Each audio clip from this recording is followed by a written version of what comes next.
The outrage is because of the way the IRS describes biblical morality as being subject, as being subservient, as being unacceptable because it aligns with political beliefs, as if politics comes first.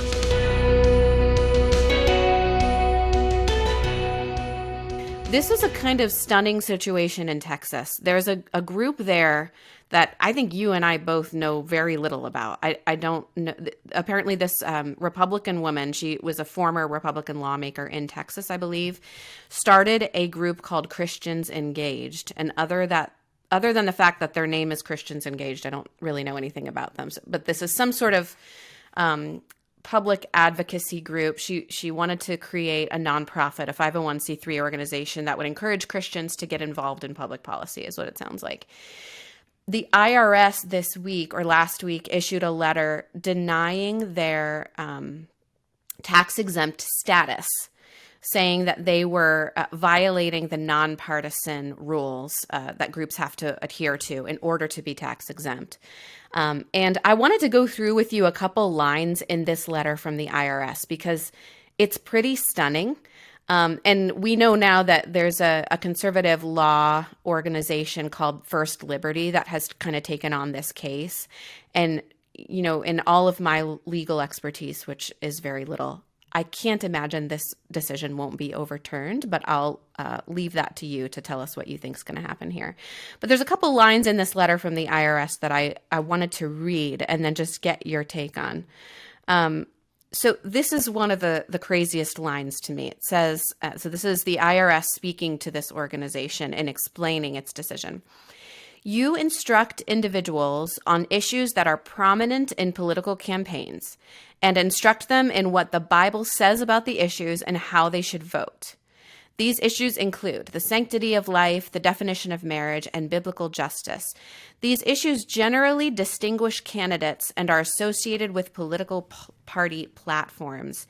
These facts preclude you from exemption under IRC section whatever. So they're saying the issues that you talk about, because nonpartisan, you know, politically neutral 501c3 organizations are allowed to talk about issues. They're not allowed to advocate for particular candidates.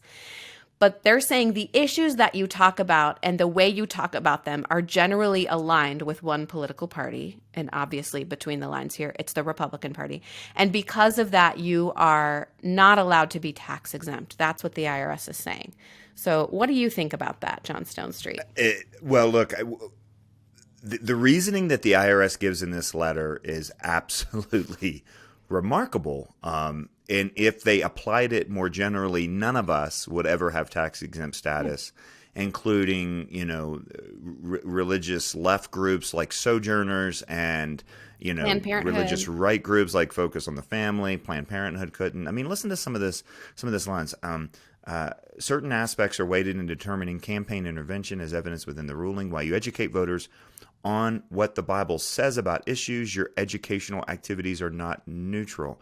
The topics typically are affiliated with district candidates and specific political party platforms. Of course they are, because we're talking about moral issues.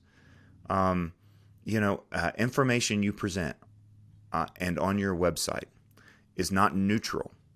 You instruct individuals on how Christians should use the Bible and vote the Bible.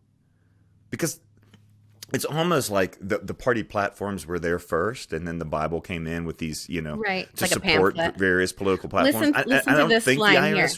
The Bible teachings are typically affiliated with the X party and candidates. Yeah, that's right. With Republican Party, I mean, is what it is. Of course. The reasoning behind this is reflective of some things that we have seen, and it instructs us on the sort of work that we have to do.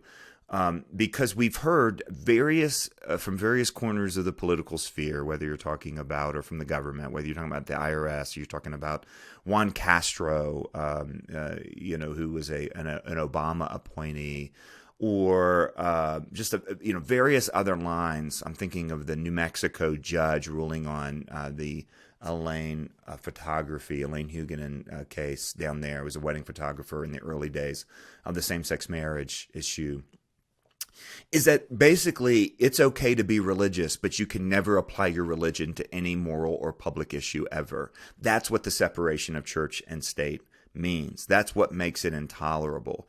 And what's, of course, so just dramatically unacceptable in this letter is that because and it just comes out and outright says it, because biblical positions on morality that are reflected in the political process are advocated by various candidates and are issues upon which people vote. And because those biblical positions align with the Republican Party, therefore you cannot have tax exempt status.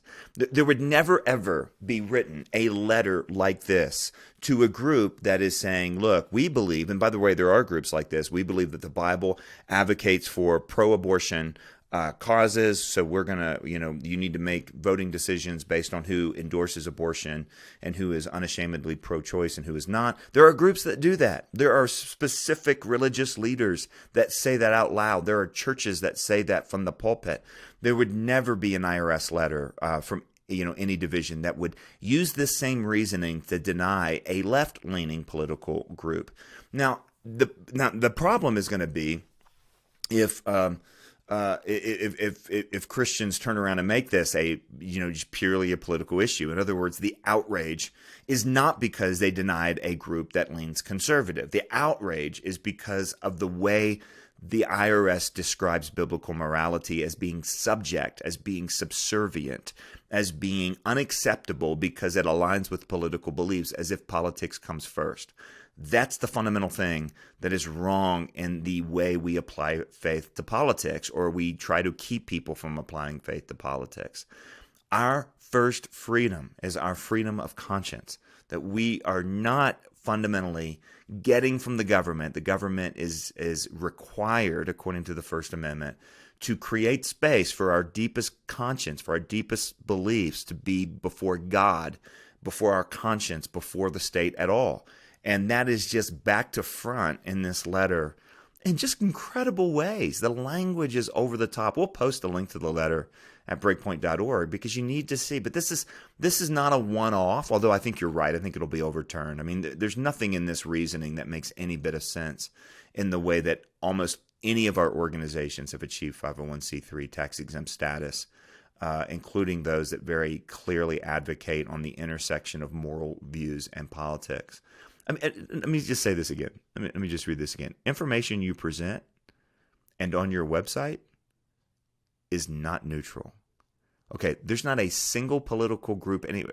I was reading this week, I was working with a group of educators and going back to a wonderful piece that became an article in First Things. Father Richard John Newhouse spoke at the inauguration of Robert Sloan at Baylor University, and he gave a talk called The Christian University 11 Theses, and one of the theses is secular is not an adjective or not a synonym for neutral. Right. And there is this idea that there is such a thing as neutrality.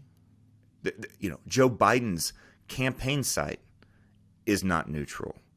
The various religious groups that endorsed him for president that are 501c3 tax exempt, they're not neutral either. Planned Parenthood's not neutral. The Colson Center is not neutral. The to have assertion, a worldview, to have a perspective. The assertion that being neutral should be aimed for is not neutral. Yeah, that's a good observation. That's exactly right. It's just a myth. Yeah. Again, we didn't want to talk about this story because we know the ins and outs of the particular organization or because we know what should or should not happen. I'm just talking about the reasoning offered in the letter itself. And it's so far beyond the pale. It's so far over the top that it is, because we don't think it's going to stand. I mean, I don't think this is going to be a bellwether event. And American religious freedom, the history of American religious freedom, like this will go down in history books as the time it was all lost. I think it'll be overturned. But it's just when you hear this sort of language coming from people with power. And of course, we know the sort of unfettered power the IRS often has. This is really a stunning thing.